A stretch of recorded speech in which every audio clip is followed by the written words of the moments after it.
ಅಳ್ತಾ ಮಾಡಿಬಿಟ್ಟು ನೋಡ್ತಾ ಇದ್ದಾರೆ ಎಷ್ಟು ಜಾಗ ಇರಬೇಕು. ಸರಿನಾ? ಎರಡು ಗಾಡಿ, ಒಂದು ಗಾಡಿ ಈ ಕಡೆ ನಿಲ್ಲಿಸ್ಕೊಳ್ಳುತ್ತೆ, ಇನ್ನೊಂದು ಗಾಡಿ ಆ ಕಡೆ ನಿಲ್ಲಿಸ್ಕೊಳ್ಳುತ್ತೆ. ಸರಿನಾ?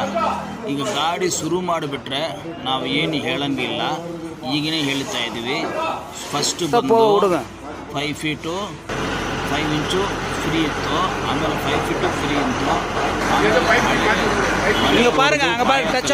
ಎಷ್ಟು ಮುಂದೆ ಮಾಡಿದ್ದಾರೆ ಅಂತ ನೋಡಿ ಎಲ್ಲ ತೆಗಿದ್ದಾರೆ. ಅದಕ್ಕೆ ಬಂದು ಹಾಫ್ ಡೇ ಆಯಿತು, ಪ್ರೋಗ್ರೆಸ್ಸು ಲಾಸ್ ಆಯಿತು. ಆಮೇಲೆ ಪೇಸಿಂಗ್ ಆ್ಯಕ್ಷನ್ ಮಾಡಿ ಹೋಗ್ಬಿಟ್ಟಿವಿ. ಒಂದು ಲೆಂತ್ ಬಂದು 100 ಪೀಸಲ್ಲಿ ಕಟ್ ಮಾಡ್ತೀವಿ, 100 ಪೀಸಲ್ಲಿ ಕಟ್ ಮಾಡ್ತೀವಿ. ಫಸ್ಟ್ ಬಾಟಮ್ ಕಾಲ ಇಡ್ತೀವಿ, ನೆಕ್ಸ್ಟು ಎಲ್ಲ ಕಾಲ ಬರುತ್ತೆ.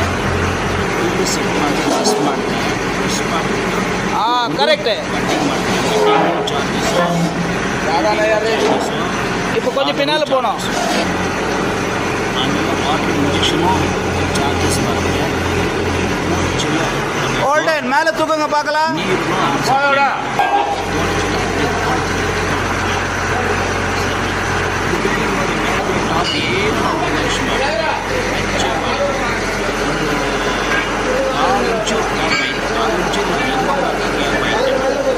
ಅಷ್ಟು ಪರ್ಫೆಕ್ಟಾಗಿ ಸೆಟ್ಟಿಂಗ್ ಮಾಡಿ. ಸರಿನಾ? ಎರಡು ಗಾಡಿ, ಆ ಕಡೆ ಒಂದು ಗಾಡಿ, ಈ ಕಡೆ ಒಂದು ಗಾಡಿ ಸೆಟ್ಟಿಂಗ್ ಮಾಡಿದರೆ ಅದು ಪೊಗೆ ಬರುತ್ತೆ. ಪೊಗೆ ಬಂದರೆ ಆ ಪೊಗೆ ಬಂದು ಮೇಲೆ ವೈರ್ ಮೇಲೆ ಟಚ್ ಆಗುತ್ತೆ.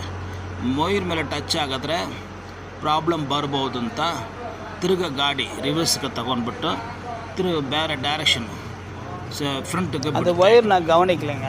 சரிண்ணா? ಎಲ್ಲ ಪ್ಲ್ಯಾನಿಂಗ್ ಕರೆಕ್ಟಾಗಿ அப்பப்போ நம்ம பார்க்கணும், ஒரேடியா திருப்பி விட்டா நல்லது. ಒಂದು ದಿವಸ ಬಂದು ಫಿನಿಷ್ ಮಾಡಿಬಿಟ್ಟಿದ್ದೀವಿ. ಒಂದು 120-200 ಡ್ರಿಲ್ ಮಾಡಿದ್ದೀವಿ. ಎಷ್ಟಂತ ಕರೆಕ್ಟಾಗಿ ಜ್ಞಾಪಕ ಇಲ್ಲ, ಡ್ರಿಲ್ ಮಾಡಿದ್ವಿ.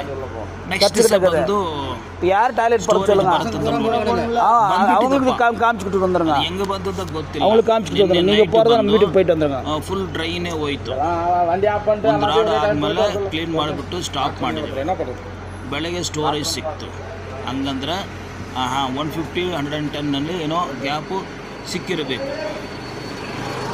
ಸರಿನಾ? ರೋಡ್ ಬ್ಯಾಕ್ ಚರ್ಚೆ ಆಡೋಣ. ಇವತ್ತು ಡ್ರಿಲ್ಲಿಂಗ್ ಶುರು ಮಾಡಿದ್ವಿ. ಆ ಏರಿಯಾನಲ್ಲಿ ಎಲ್ಲರೂ ಬಂದು ಫಿಲ್ಟರ್ ಪೈಪ್ ಹಾಕಿದ್ದಾರೆ, ಲೂಸ್ ಬಂದಿದೆ ಅಂತ ಹೇಳ್ತಾ ಇದ್ದಾರೆ.